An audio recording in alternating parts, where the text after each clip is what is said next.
নমস্কাৰ এই মুহূৰ্তত আহি পৰিছে ৰাজ্যখনৰ বাবে ৰাতিপুৱাৰ কেইবাটাও গুৰুত্বপূৰ্ণ খবৰ আজি হৈছে 9 ডিসেম্বৰ অসমৰ লগতে ভাৰতৰ বিভিন্ন প্ৰান্তৰ পৰা ৰাতিপুৱাৰ কেইবাটাও খবৰ আপোনালোকৰ বাবে লৈ আহিছো এনে ধৰণৰ খবৰসমূহ নিতৌ চাবৰ কাৰণে চেনেলটো সাবস্ক্ৰাইব কৰি ভিডিঅ'টোত এটা লাইক কৰি দিব এই মুহূৰ্তত জনাই আছো গুৰুত্বপূৰ্ণ খবৰ প্ৰধানমন্ত্ৰী নৰেন্দ্ৰ মোদীক হত্যাৰ ভাবুকি দিয়া হৈছে মুম্বাই আৰক্ষীলৈ আহিছে এই হত্যাৰ ভাবুকি এটা গুৰুত্বপূৰ্ণ খবৰ প্ৰধানমন্ত্ৰী নৰেন্দ্ৰ মোদীক হত্যাৰ ভাবুকি দিয়া হৈছে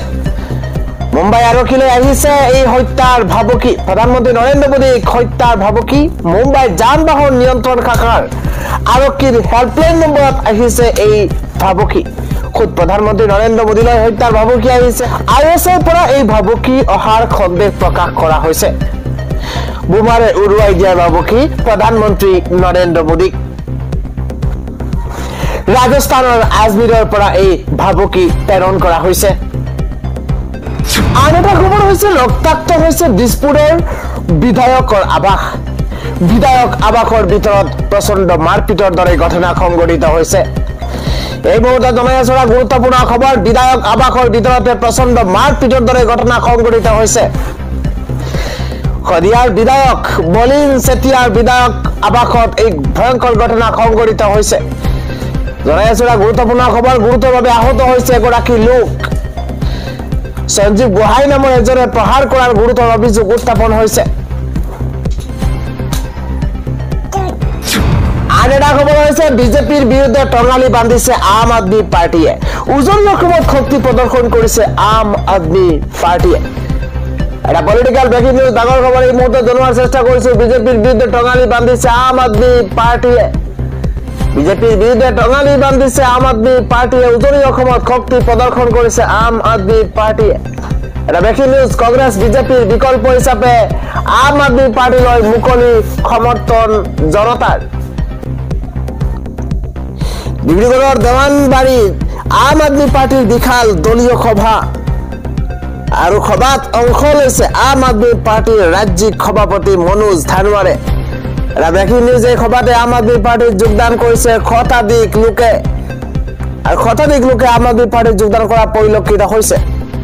পৰৱৰ্তী খবৰটো হৈছে খেতিয়কৰ মাজত লাগিছে হাহাকাৰ বজাৰত গৰু বিক্ৰী বন্ধ হৈ গৈছে এটা গুৰুত্বপূৰ্ণ খবৰ গো মাংস বিক্ৰী নিষিদ্ধ কৰাৰ লগে লগে হাহাকাৰ লাগিছে বজাৰত এবাৰ শিৱসাগৰ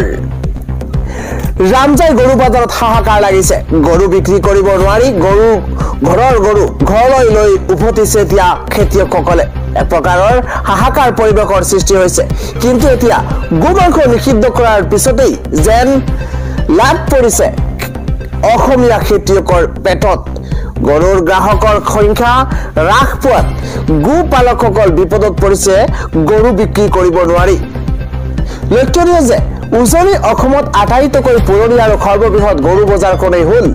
ৰামজাই গৰু বজাৰ শিৱসাগৰ ডিব্ৰুগড় চৰাইদেউ লখিমপুৰ ধেমাজি তিনিচুকীয়া জিলাৰ শ গোপালকে ৰামজাই বজাৰলৈ গৰু লৈ আহিছে বৰ্তমান গো মাংস নিষিদ্ধ কৰাত বজাৰত এক প্ৰকাৰৰ বেয়া প্ৰভাৱ পৰিছে উল্লেখযোগ্য যে গৰু নিষিদ্ধ হোৱাৰ বাবেই ৰকিবুল হুছেইনক জগৰীয়া কৰিছে একাংশ গোপালকে ৰাজনৈতিক নেতাৰ মাজত লগা অৰিৰ বাবেই গোপালকসকল বিপদত পৰিবলগীয়া হোৱাটো অতি দুৰ্ভাগ্যজনক বুলি মন্তব্য কৰিছে স্থানীয় ৰাইজ তথা বেপাৰীসকলে গৰু বিক্ৰী কমি যোৱাৰ বাবেই জীৱন জীৱিকাৰ প্ৰতি ভাবুকি আহিছে এইসকল কৃষকৰ লগতেই অচিৰেই নিষেধাজ্ঞা উঠাই লোৱাৰ দাবী জনাইছে এতিয়া খেতিয়কসকলে পৰৱৰ্তী খবৰটো হৈছে এতিয়াৰে পৰা আপোনাৰ গাইজনীয়ে জন্ম দিব মাইকী পোৱালি গো মাংস নিষিদ্ধৰ মাজতে গোপালকলৈ বৃহৎ ঘোষণা কৰিছে ৰাজ্যৰ মুখ্যমন্ত্ৰী হিমন্ত বিশ্ব শৰ্মাই এতিয়াৰ পৰা আপোনাৰ গাই গৰুজনীয়ে কেৱল মাইকী পোৱালিহে জন্ম দিব গোপালকসকলক যোগান ধৰা হ'ব বিশেষ গো প্ৰজনন টিকা এবাৰ টিকা দিয়াৰ পিছতে জন্ম হ'ব কেৱল গাই গৰু এই মন্তব্য মুখ্যমন্ত্ৰী গৰাকীৰ গো মিত্ৰসকলে চলাই আছে এই আঁচনি গো মাংস নিষিদ্ধৰ মাজতে গোপালকসকললৈ বৃহৎ ঘোষণা ৰাজ্যৰ মুখ্যমন্ত্ৰী হিমন্ত বিশ্ব শৰ্মাৰ পৰৱৰ্তী খবৰটো হৈছে বিজেপিৰ ৱাশ্বিং মেচিনত নিকা হ'ল অজিত পাৱাৰ ক্লিন চিট পালে 1000 কোটি টকাৰ কেলেংকাৰীত মহাৰাষ্ট্ৰৰ উপ মুখ্যমন্ত্ৰী হিচাপে শপত গ্ৰহণ কৰাৰ এদিন পাছতেই অজিত পাৱাৰক ক্লিন চিট প্ৰদান কৰিছে আয়কৰ বিভাগে 1000 কোটি টকীয়া বেনামী সম্পত্তিৰ অভিযোগত অজিত পাৱাৰক ক্লিন চিট প্ৰদান কৰিছে কেন্দ্ৰীয় আয়কৰ বিভাগে 2021 চনৰ কথা আয়কৰ বিভাগে জব্দ কৰিছিল অজিত পাৱাৰৰ প্ৰায় 1000 কোটি টকাৰ সম্পত্তি তাৰ পিছতে চলিছিল তদন্ত কিন্তু যোৱা বৃহস্পতিবাৰে মহাৰাষ্ট্ৰৰ মুখ্যমন্ত্ৰী ৰূপে শপত গ্ৰহণ কৰাৰ পিছত অজিত পাৱাৰক ক্লিন চিট দিছে আয়কৰ বিভাগে এই গোচৰৰ পৰা মুক্ত হৈ অজিত পাৱাৰে কয় যে খদাই অভিযোগ উঠিলেই খসা বুলি ভাবিব নালাগে উল্লেখযোগ্য যে এই গোচৰত ক্লিন চিট পোৱাৰ পিছতেই জব্দকৃত সম্পত্তি ঘূৰাই দিয়া হৈছে অজিত পাৱাৰৰ পৰিয়ালক পৰৱৰ্তী খবৰটো হৈছে বাংলাদেশী আগমন নথকাৰ বাবেই কলকাতা চিকিৎসালয় আৰু হোটেল ব্যৱসায় বৃহৎ ক্ষতিগ্ৰস্ত হোৱা পৰিলক্ষিত হৈছে 7 বছৰ পূৰ্বে 2017 চনত বাংলাদেশৰ পৰা প্ৰায় 2,21,000 লোক চিকিৎসাৰ বাবে ভাৰতলৈ আহিছিল 2022 চনত প্ৰায় 3,27,000 লোক আহিছিল সেই বছৰ চুবুৰীয়া দেশ আৰু আফ্ৰিকাৰ বিভিন্ন দেশৰ পৰা ভাৰতলৈ চিকিৎসাৰ বাবে অহা প্ৰায় 67% লোক বাংলাদেশৰ পৰা আহিছিল স্বাভাৱিকতে এই লাখ লাখ বাংলাদেশী লোকৰ অধিকাংশ ভাৰতলৈ আহি চিকিৎসাৰ বাবে বাংলাদেশৰ আটাইতকৈ ওচৰৰ কলকাতা বাছি লৈছিল বাংলাদেশত ক্ষমতাত পৰিৱৰ্তন আৰু পৰৱৰ্তী সময়ত হোৱা অশান্তিৰ বাবে এই দেশৰ পৰা ভাৰতলৈ চিকিৎসাৰ বাবে অহা লোকৰ সংখ্যা কমিছে বুলি অৰ্থনীতিবিদসকলৰ দাবী কৰিছে অৰ্থনীতিৰ ভাষাত এই চিকিৎসা পৰ্যটকৰ সংখ্যা কমি গলে কলকাতা আৰু পশ্চিমবংগৰ অৰ্থনীতিৰ ক্ষতি হ'ব কাৰণ কলকাতাৰ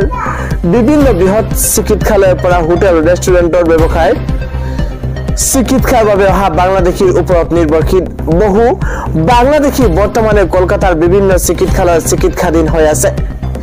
ভাষা আৰু সংস্কৃতিৰ খাদৃশ্যৰ বাবে তেওঁলোকে মুম্বাই বা দক্ষিণ ভাৰতকৈ পশ্চিমবংগক বেছি পছন্দ কৰিছিল দিল্লীস্থিত বিত্তীয় গৱেষণা সংস্থা international council for research on international economic relation অথবা ICRIR শেহতীয়াকৈ এই সন্দৰ্ভত এক গৱেষণা প্ৰতিবেদন প্ৰকাশ কৰিছে চিকিৎসা পৰ্যটনৰ ক্ষেত্ৰত বাংলাদেশৰ ওপৰত দেশৰ নিৰ্ভৰশীলতা সম্পৰ্কীয় গৱেষণাৰ প্ৰতিবেদন অনুসৰি ভাৰতৰ চিকিৎসা পৰ্যটন উদ্যোগৰ সৰ্ববৃহৎ অংশীদাৰ হৈ পৰিছে বাংলাদেশ চলিত বৰ্ষৰ আগষ্ট মাহত শেখ হাছিনাক পদচ্যুত কৰাৰ পাছত ভাৰতৰ চিকিৎসা পৰ্যটন খণ্ডত ঋণাত্মক প্ৰভাৱ পৰিছে ভাৰতত ভিছা প্ৰদান কেন্দ্ৰও বন্ধ কৰি দিয়া হৈছে তাৰ পাছত ভিছা প্ৰৱৰ্তন হ'ল যদিও পৰিস্থিতিৰ এতিয়াও স্বাভাৱিক নহয় ফলত বাংলাদেশৰ পৰা চিকিৎসা পৰ্যটকৰ সংখ্যা হ্ৰাস পাইছে